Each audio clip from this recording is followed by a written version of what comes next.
A billionaire's son walked away from his father's mansion, rubbed charcoal under his fingernails, and became a Barrow Boy in Ogbete Market. For 3 months, he pushed that rusty wheelbarrow through the dust and heat, getting insulted, rejected, and humiliated by everyone who saw him. But there was one girl, a vegetable seller named Amarachi, who looked at this poor Barrow Boy and saw something different. She had no idea she was falling in love with Nigerian royalty. And when the truth finally came out at his father's birthday party, what happened next will restore your faith in authentic love.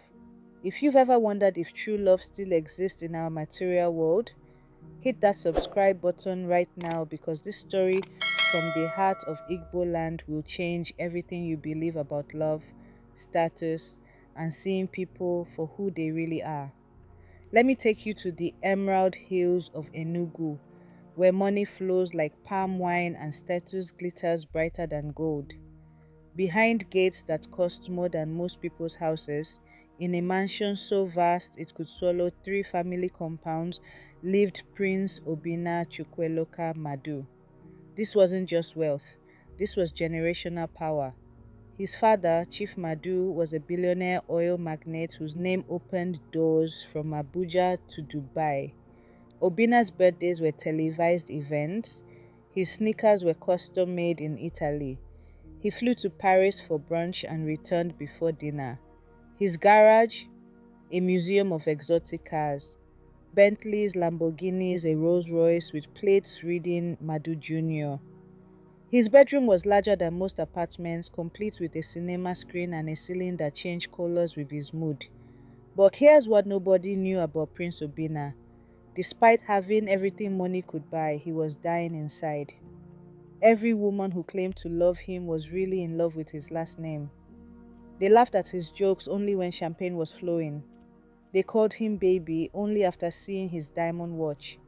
Their smiles were rehearsed, their hearts were hollow. Models, actresses, socialites, they all wanted the same thing. Not him, his lifestyle. And every night, lying on his imported bed beneath crystal chandeliers, Obinna felt like a prisoner in a golden cage. Then one morning, as the Enugu mist lifted over his father's empire, he made a decision so shocking it would change everything. Papa, I want to find a woman who will love me. Not my name, not my money, but me. Chief Madu barely looked up from his newspaper. So what do you want to do? Disguised as a poor man? Wander the streets like some folk tale? Obinna smiled. Exactly that. His father's face changed instantly. You are the heir to the Madu dynasty. You were not born for dust and sweat. What if something happens to you? But Obinna had made up his mind. Something already is happening to me, Papa. I'm losing myself. I need to find someone real. Reluctantly, Chief Madu agreed, with one condition: 3 months. If Obinna didn't find what he was looking for, he would return and marry from their social circle. The transformation began immediately. Off came the designer clothes, the gold chains, the perfectly groomed appearance. Obinna rubbed charcoal under his fingernails to make them look worn. He dabbed ash on his cheeks for that weathered look. Gone were the crisp white kaftans and diamond watches. In their place, a faded polo shirt, loose trousers with holes at the knees, and cracked rubber sandals that slapped against concrete. He even changed his name. In the market, he would simply be OB, just another hustler trying to survive. From a real Barrow boy named Ease, he borrowed an old wheelbarrow with rusted edges and one wobbly wheel. When Eze asked, "You will suffer voluntarily?" Obinna replied, "Sometimes you need to feel the weight of the world to understand who's willing to lift it with you." And so, one bright Monday morning, Prince Obinna Madu tied a wrapper over his shoulder and walked straight into the beating heart of Ogbete Market. He was no longer a billionaire's heir. He was now Obi the Barrow Boy, hiding in the dust to find someone who could see his soul through the dirt. If you think being rich is hard, try being poor when you've never known struggle. The sun in Ogbete Market showed no mercy. Every day, Obinna arrived before dawn, joining the crowd of boys fighting for work.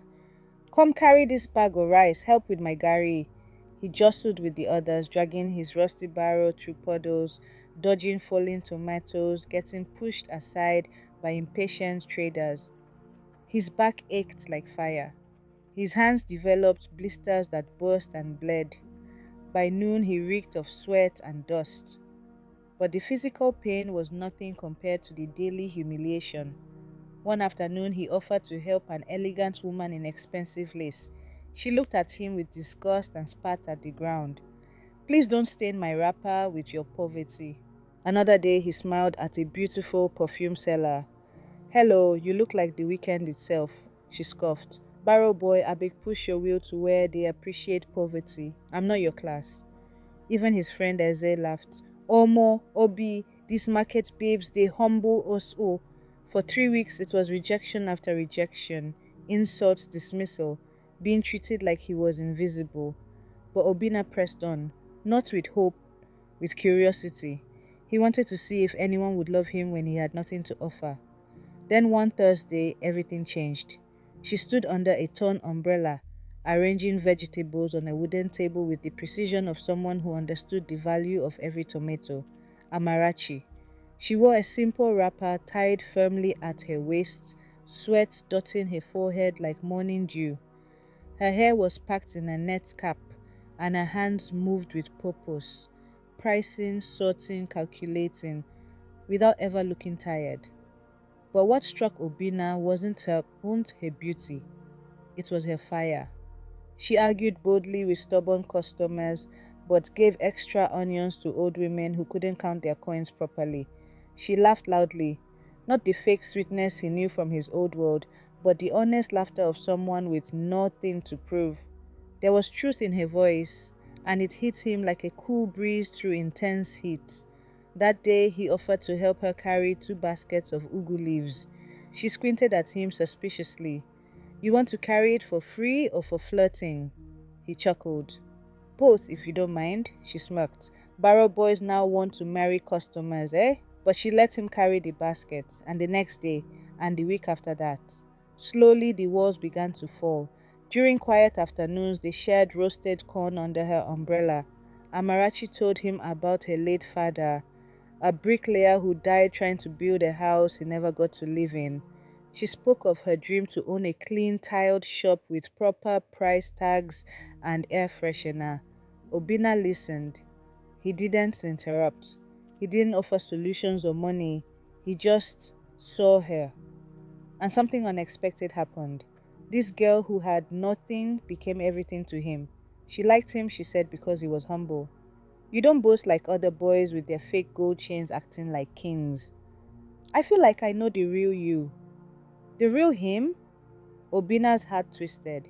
She had no idea he owned 3 sports cars, spoke fluent French, had never carried anything heavier than a laptop before coming to this market. She thought she loved him for who he was, but who was he now? One evening, a small girl running past tripped and nearly knocked over Amarachi's tomato display. Obinna caught the tray and steadied the child gently. "You're strong, Obi," Amarachi said, admiring him. "But what I like most is that you're kind. Not many people are kind anymore." Obinna smiled faintly, but his heart was heavy. Would she still think he was kind when she discovered the truth? Then one Monday morning, Obinna didn't show up to the market. Amarachi waited, glancing toward the street corner where he usually appeared with his crooked-wheeled barrow. Every sound made her turn. Every boy with a wrapper made her heart jump. By noon, her brows furrowed. By evening, her chest tightened. She asked Eze. He shrugged. "I never see Am today." She asked other traders. Nobody had seen Obi. The next day, she waited again. And the next. By the 4th day, the market felt cold and empty. Her roasted corn tasted like ash. The boy who never judged her, who didn't care that her slippers were torn, who listened to her dreams without trying to fix her, he was gone. No note, no goodbye, no explanation. For 7 days, Amarachi's heart ached with questions she couldn't answer. Then something impossible happened. A sleek black SUV rolled into Ogbete Market, its polished body gleaming like obsidian among the dust and chaos. 2 men in sharp suits stepped out, asking for Amarachi by name. Confused and wary, she accepted the gold-embossed envelope they handed her. It was an invitation to the birthday gala of Chief Madu, a name she only knew from radio commercials, inviting her as a guest of honor. A private car would pick her up. Her neighbors gasped when she showed them the letter. Chief Madu? The billionaire? Why would he invite you? She had no idea. The next evening, wearing her best wrapper, Amarachi climbed into the waiting car, her hands trembling all the way to Coal City's most exclusive neighborhood. The vehicle pulled up to a palatial mansion bathed in golden lights and guarded like a fortress. As she stepped onto the red carpet in her humble sandals, wealthy guests stared, whispered, wondered who this market girl was. The party was everything she had only seen in movies: crystal chandeliers, imported wines, men in flowing agbadas, women dripping in gold jewelry. Then the music paused. The host announced, "Please welcome the son of the house, Prince Obinna Chukwueloka Madu." Amarachi turned toward the sound, and her heart nearly stopped. Walking toward her, not in rags but in a finely tailored agbada, neck adorned with coral beads, skin glowing, beard perfectly groomed, eyes locked onto hers, was Obi, her Barrow Boy, the humble market hustler who had carried her vegetables and shared her roasted corn. But he wasn't Obi the Barrow Boy. He was Prince Obinna Madu, heir to a billion-naira empire. Gasps echoed through the mansion. Mouths dropped open. The entire party stopped to witness this impossible scene. Amarachi stumbled backward, her voice barely a whisper. You're Chief Madu's son?" Obinna stepped closer, his voice warm and steady despite the crowd watching. "I was always me, Amarachi. I just needed to know. Would you still see me when the disguise came off?" Her eyes filled with tears, not of betrayal, but of wonder. In that moment, everything made sense. The kindness that seemed too pure for the streets, the way he listened like someone used to being heard, the hands that were strong but soft. "You lied to me," she whispered. "I hid my status," he replied gently. "But everything else was true. The way I felt about your laugh, the way your dreams mattered to me, the way you made me feel human instead of just wealthy." The mansion full of Lagos elites watched in stunned silence as the billionaire prince took the market girl's hands. "Amarachi, you didn't fall in love with the Barrow Boy. You fell in love with me, the person I am when nobody's watching, when there's no money to impress anyone with, when all I have to offer is who I really am."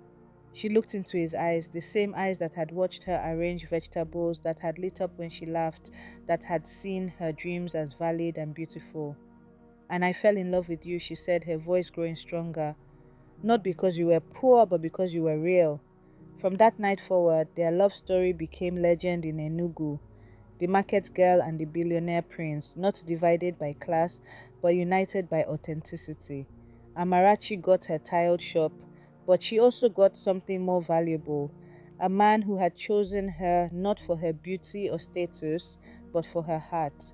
Obinna got his authentic love, but he also got something he'd never had: someone who loved him at his worst, his most humble, his most vulnerable. Their wedding was the event of the decade, held both in the cathedral and in Ogbete Market, honoring both worlds they came from. And the moral of their story echoes through time. True love doesn't bloom in luxury or status. It grows in truth, humility, and the courage to see beyond appearances.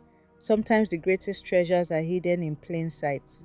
Never judge a person by what they carry or what they wear, for even a Barrow Boy may be a prince in disguise, and even the humblest market girl may hold the heart of a king. Love isn't about what you have.